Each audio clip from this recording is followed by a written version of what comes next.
आज की वीडियो बहुत ही खूबसूरत और अद्भुत होने वाली है, क्योंकि जिस बात का जिक्र हम करेंगे उसे आपने शायद ही कहीं देखा या पढ़ा होगा।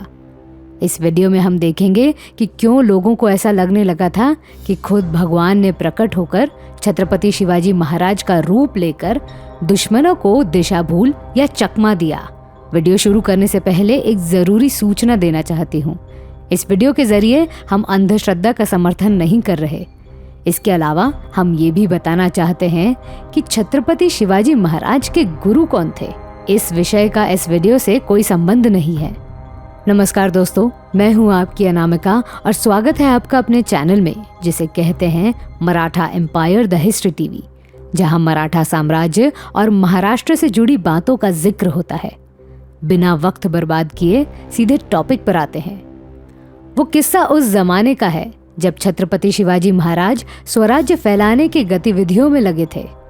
मातोश्री जीजाबाई के मातृ छाया में बचपन गुजारने के कारण उनके दिल और दिमाग में धार्मिक बातों ने घर कर लिया था।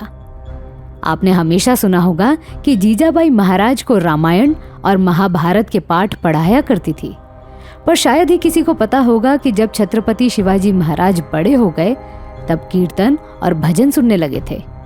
जो लोग महाराष्ट्र में नहीं रहते उनके लिए बता दूं कि महाराष्ट्र अकेला ऐसा राज्य है जिसे हजारों साल की संत परंपरा मिली हुई है। महाराष्ट्र में सबसे अधिक ज्ञानी, समाज सुधारक, महात्मा और संत हो चुके हैं। छत्रपति शिवाजी महाराज के कालखंड में भी सैकड़ों संत हुआ करते थे।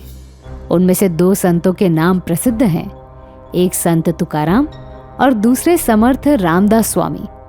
पर इनके अलावा दूसरे लोग भी थे जिनके नाम कुछ इस प्रकार हैं: मुक्तेश्वर, बहिणाबाई, जयराम स्वामी, आनंद मूर्ति, केशव स्वामी, जयराम पिंड्य। पर इतिहासकार मानते हैं कि महाराज संत तुकाराम और रामदास स्वामी का कीर्तन सुना करते थे। इन दोनों संतों ने अपने अपने साहित्य में छत्रपति शिवाजी महाराज का जिक्र किया है। किस्सा उन दिनों का है जब बीजापुर सल्तनत ने छत्रपति शिवाजी महाराज को पकड़ने का फरमान निकाला था। साथ ही सुल्तान ने शाहजी राजे भोसले को भी गिरफ्तार कर लिया था। दक्कन और सह्याद्री में बहुत अधिक संख्या में पठान, मुगल, खुद कुछ मराठी सरदार महाराज को तलाशा करते थे। पर इस परिस्थिति में भी महाराज भजन कीर्तन सुनने और देखने के लिए उतावले हुआ करते थे। किसी ने उन्हें खबर दी कि संत तुकाराम किसी एक गांव में कीर्तन के काम से पधारने वाले हैं। कहा जाता है कि उस गांव का नाम लोह गांव था, जो पुणे के नजदीक है। पर उस गांव से 30 किलोमीटर दूर एक किला था जिसे चाकन दुर्ग कहा जाता है।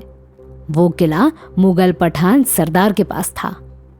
उस पठान को खबर मिली कि लोह गांव में महाराज आने वाले हैं। दरअसल किसी व्यापारी के घर तुकाराम का कीर्तन होना था। वहां महाराज पहुंच गए। कीर्तन शुरू होते ही अफरा तफरी मच गई। महाराज ने देखा कि उनके तलाश में कुछ पठान सरदार गांव की तलाशी ले रहे हैं। पर महाराज को पूरा विश्वास था कि उनके चेहरे का परिचय दुश्मन को नहीं होगा। तुकाराम ने भी कहा कि इस मौके पे अगर महाराज यहाँ से निकलने की कोशिश करेंगे तो दुश्मन के हाथ लग जाएंगे। इसीलिए उन्होंने कीर्तन शुरू रखने की सलाह दी। फिर महाराज भी वहां से हिले नहीं। पर महाराज के साथ जो व्यक्ति आया था उसे चिंता होने लगी कि अगर दुश्मन ने महाराज को पहचान लिया तो बात जान पर आ जाएगी। इसीलिए उसने महाराज को कहा कि मैं चुपके से आपका घोड़ा लेकर इस तरह से निकलूंगा जिससे दुश्मन को लगे कि महाराज वहां से भाग रहे हैं। अमावस्या के कारण गांव के बाहर पूरा अंधेरा था। उस सिपाही ने महाराज को समझाया कि दुश्मन उनका पीछा सिर्फ गांव की सीमा तक करेंगे। नियोजन के अनुसार वो सिपाही वहां से निकल गया। दुश्मन को लगा कि महाराज गांव से भाग रहे हैं, इसीलिए सबने मिलकर उस सिपाही का पीछा किया। पर अंधेरे के कारण दुश्मन उस सिपाही को ढूंढ नहीं पाया और इस तरह महाराज के सर से संकट के काले बादल हट गए। पर यहाँ आगे जो हुआ उसका अंदाजा खुद महाराज को भी नहीं था। गुप्त प्रकार से गतिविधियां होने के चलते गांव के भोले भोले लोगों को भी लगा कि महाराज सच में वहां से भाग गए। इसीलिए अफवाह फैल गई कि संत तुकाराम के कीर्तन के कारण भगवान ने खुद प्रकट होकर महाराज को बचा लिया। पर इसके पीछे की सच्चाई क्या थी ये महाराज किसी को बोल भी नहीं सकते थे, क्योंकि तब भी वे दुश्मन के इलाके में ही थे। इस बात को लोगों ने बहुत गंभीरता से लिया, इसीलिए चिटनिस बखर में भगवान का प्रकट होने की बात का संदर्भ मिलता है। पर ज्यादा से ज्यादा इतिहासकार चिटनिस बखर को ऐतिहासिक दस्तावेज का दर्जा नहीं देते। पर सिपाही वाली बात का खुलासा महान इतिहासकार कृष्णराव कुलेस्कर ने अपनी किताब में किया है।